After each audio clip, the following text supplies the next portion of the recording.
कामिका एकादशी व्रत कथा। श्री युधिष्ठिर बोले, हे केशव, आपने आषाढ़ मास के शुक्ल पक्ष की देवसैनी एकादशी की व्रत कथा कही।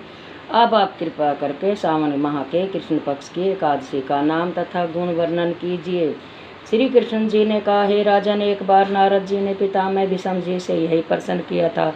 तब भीष्म पिता ने कहा, हे नारद जी, यह प्रश्न बड़ा ही महत्वपूर्ण और लोक कल्याण की दृष्टि से बहुत ही उत्तम है। भीष्म जी बोले, हे नारद, सावन माह के कृष्ण पक्ष की एकादशी का नाम कामिका है। इसमें श्री विष्णु भगवान का पूजन किया जाता है। इस व्रत का फल वाजपेय यज्ञ के समान होता है। जो आदमी शंख, चक्र, पद्म, गदाधारी विष्णु की धूप दीप आदि से पूजा करते हैं, उन्हें गंगा स्नान से भी अधिक फल मिलता है।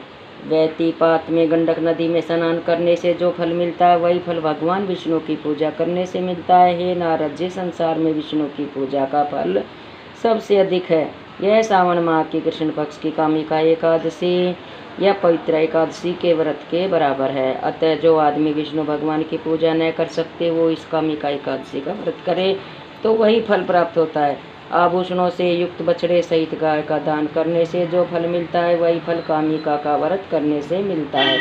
अतः यह कामिका एकादशी का व्रत अवश्य करना चाहिए। जो प्राणी इस कामिका एकादशी का व्रत विष्णु भगवान की भक्ति सहित पूजा करते हैं, उनसे पितर देवता नाग किन्नर आदि सभी प्रसन्न हो जाते हैं, क्योंकि इस व्रत से इन सब की पूजा हो जाती है। इस व्रत के प्रभाव से समस्त पाप नाश हो जाते हैं। संसार में फंसे हुए प्राणी के पापों को समाप्त करने के लिए कामिका एकादशी के व्रत के अतिरिक्त अन्य कोई उत्तम उपाय नहीं है।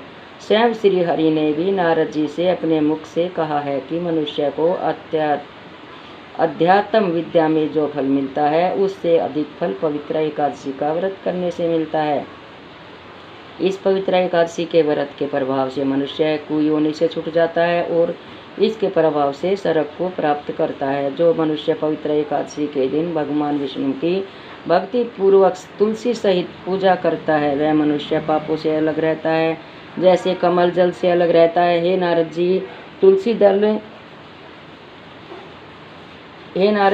दल से भगवान की पूजा करने का फल 1 बार सोने और 4 बार चांदी के दान के फल के बराबर है। श्री विष्णु भगवान नाना प्रकार के मिष्टान, धन, रतन, मोती, आभूषण, मणि इत्यादि से इतने प्रसन्न नहीं होते जितने कि तुलसी दल से प्रसन्न होते हैं। इसलिए तुलसी दल से भगवान विष्णु की पूजा करने वालों के समस्त पाप नष्ट हो जाते हैं।